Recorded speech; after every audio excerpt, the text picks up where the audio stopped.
This video is sponsored by MagBack. I recently upgraded to the iPhone 15 Pro Max, which is the complete polar opposite of everything that the mini phone stood for. I've been a big advocate of small phones. In fact, one of our earliest videos that completely blew up was the video on why I love the iPhone 13 mini. I did this for a few reasons. I'd love to tell you why, so let's talk tech.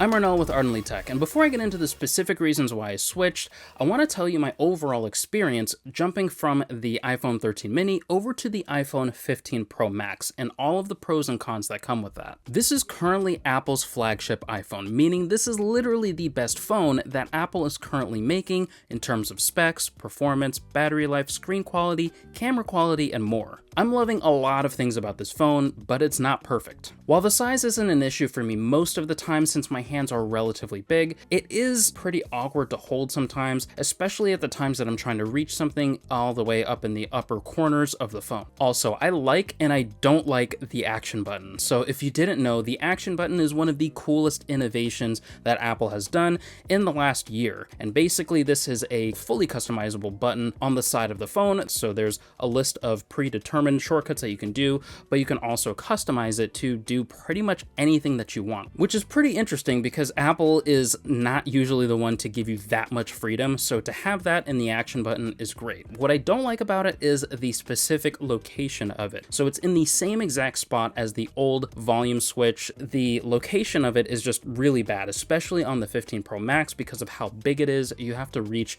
pretty far up to be able to access that button. And one of the key areas where this is kind of a problem for me is, in my case, I set the action button to launch my camera. I like having that quick shortcut there, but it's kind of awkward because, for one, I have to reach all the way up in the corner to be able to do that. But also for the people that really want to use it as a shutter button, it's pretty awkward and out of the way to use it as a shutter button just because of the placement of it. And so I can still use the volume up and down buttons to act as my shutter button as well. You've been able to do this on just about any iPhone since the inception of them, but it would be cool to be able to use that action button as the dedicated camera button. The gigantic shift in size wasn't that big of a problem because, again, I have bigger hands, so it's not that big of a deal for me, but I will say that I did like the portability of the iPhone 13 mini. I mean, it fit very well in my pocket and in cup holders, and I really didn't have a problem placing it anywhere, whereas with the 15 Pro Max, it's a little bit awkward. It doesn't fit in my cup holders. It kind of sticks out like a sore thumb in my jeans, and so it's just something that I have to get a little bit more used to. But I will say that it is very nice being able to take advantage of that much larger and more brighter display on the 15 Pro Max as opposed to my older phone. The new titanium body also made this shift to a large phone that much more bearable because while the phone is technically heavier in some aspects than, previous phones and things like that, the titanium body also made it feel a little bit lighter in hand than the much smaller phone that I had, and that's also a mix between the actual materials of it, but also the sheer size of it was great because it helped to spread out that increased weight, and so that way it just kind of feels a little bit lighter than what it actually is, so it just kind of messes with your brain a little bit. Plus, probably one of the biggest things is that now I have access to current phone cases and accessories. So a lot of the big name brands out there stopped making cases for the 13 altogether, let alone the 13 mini. Earlier I had mentioned that this video is sponsored by MagBack, and being able to get the newest phone really thrust me into the world of current phone cases and quality phone cases from a lot of big name manufacturers out there. Being able to get a high quality case like this has been a major game changer. MagBack makes cases for not only the 15 Pro Max, but other current iPhones and Androids as well. The materials are very high quality, and I love the customization of the interchangeable buttons for a variety of colors. It fits very comfortable in hand and is soft to the touch to help offer a very premium but durable experience while protecting this outrageously priced phone. MagBack also sells magnetic mounting points to mount my phone to just about anywhere. I can put the mounting point in my car or on a wall that I want my phone to be in a fixed position. It also does a great job of dispelling most of my fingerprints and my naturally oily hands. So if you're interested in checking out MagBack for yourself, definitely check the link out down below where you'll not only get access to their products, but you'll also see our code down below so you can save some extra money too. Thanks again to Magback for sponsoring today's video. Getting a high quality case like this really helps to elevate the experience because I just wasn't able to do that with my old phone. Many other companies stopped making cases for the iPhone 13 mini, and I don't blame them. I mean, let's face it, the iPhone 13 mini is loved by very many people, but it is absolutely a niche product. The sales numbers of people that actually went out and bought the mini phones speak for themselves. But overall, those are all the new quirks that I'm facing with the 15 Pro Max, but they're not the specific reasons why I decided to get this phone in particular.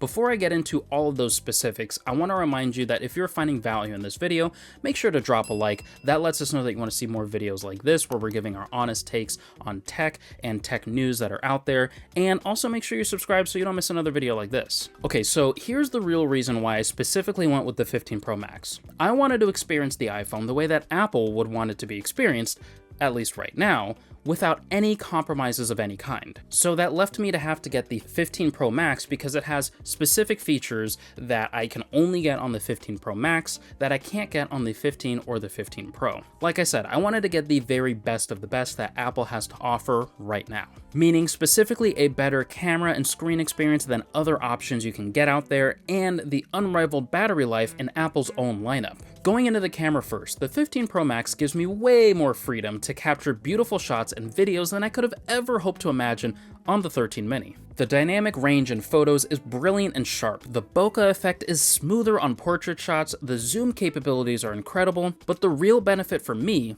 is in the video. Now with the 15 Pro Max, I can shoot in log, which allows me to record raw footage and really elevate any particular shot from the color levels, much more detailed video correction, and ultimately a much more refined video once processed correctly. I also have an improved zoom for capturing moments that are happening further away, which for me as a father of two young boys, it's great being able to capture those unique moments from way further back if I'm just chilling on a bench or chilling by the house and they're playing far away in the backyard. The improved battery life is also just stupid ridiculous. With the 13 mini, I was able to very conservatively get about 16 hours of usage all throughout my day, meaning I would wake up around 6 a.m. and my phone would typically last me, if I really tried, up to about 10 p.m. at night. Now, some would hear that and say that's literally impossible, but my specific usage was actually very light with a small phone. But after upgrading to the 15 Pro Max and doing all of those things and more, even video editing, you heard that right, the 15 Pro Max with the video editing,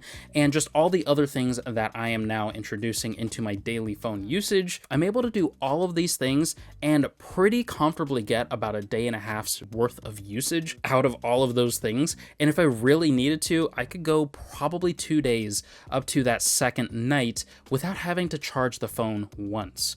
That is insane. And again, the battery life is way better on the 15 Pro Max because obviously it is a much bigger phone, so the battery itself is physically bigger than what I could get on the 15 and the 15 Pro. Speaking of things I can only get on the 15 Pro Max as opposed to those other two is the giant screen size. So that's obviously going to be the biggest, most obvious difference between the 15 Pro Max and all the other 15 phones. But having the massive 6.7-inch screen has been really awesome to have that immersive experience in just about every single thing that I'm doing. Whether that's texting, whether that's watching something, whether that's, again, video editing, even just going through settings. I mean, everything feels a lot more immersive because it's just taking up a much larger footprint. There's a lot to love about jumping into the 15 Pro Max, but those are the biggest takeaways for me. But I'm also curious to hear from you, especially if you're a mini phone fan. Do you think I made the right choice jumping into such a large phone? I'd love to hear from you down below. And if you're curious to get our thoughts on any other phone reviews, definitely check out either one of these two videos. We'll catch you in those videos. Thanks for watching. I'll see you in the next video. Peace.